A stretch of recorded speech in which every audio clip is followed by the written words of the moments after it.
大家好，我是对对，今天我们来做咸香浓郁的藏式酥油茶。你肯定喝过甜甜的奶茶，那这种咸味的酥油茶你喝过吗？欢迎留言告诉我。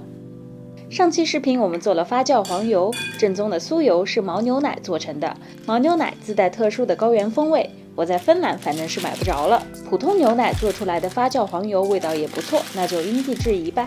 酥油茶常用的是砖茶，云南茶马古道运去的茶叶多是云南大叶茶，跟随着马帮一路颠簸，茶叶也慢慢的开始发酵。要在家里还原这种风味的话，用熟成的普洱茶就很不错。小锅里烧上热水，一小块茶叶扔进去，慢慢的煮一会儿。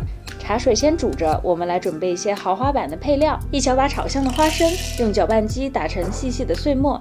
一般茶馆里并不会加这些配料，经典酥油茶只用到茶、酥油和盐这3种原料。但是我小时候爷爷奶奶家的酥油茶总是更丰富些，坚果的香气和油脂都能增加酥油茶的层次。茶汤煮好了，滤出茶叶，茶汤的颜色红中带褐。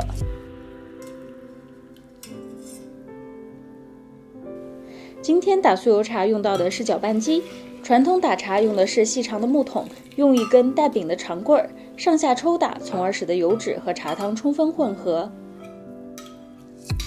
茶汤倒入搅拌机中，加入1勺发酵黄油，再来2小勺花生碎增加香气。我爷爷奶奶家的加料豪华版酥油茶还会再加一个鸡蛋，当然这不是必须的，你也可以省略。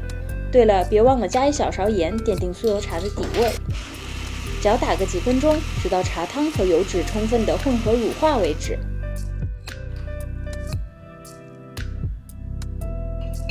非常快手简单，在藏区基本每天都喝的酥油茶就做好了。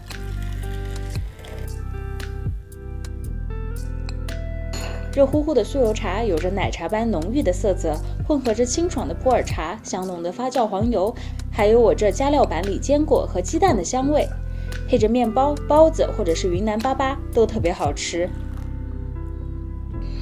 只喝过甜奶茶的小伙伴们一开始可能无法接受咸味酥油茶的口味，但相信我，多尝试几次，说不定就能打开新世界的大门。谢谢观看，别忘了留言关注，一键3连。我是对对，我们下期再见。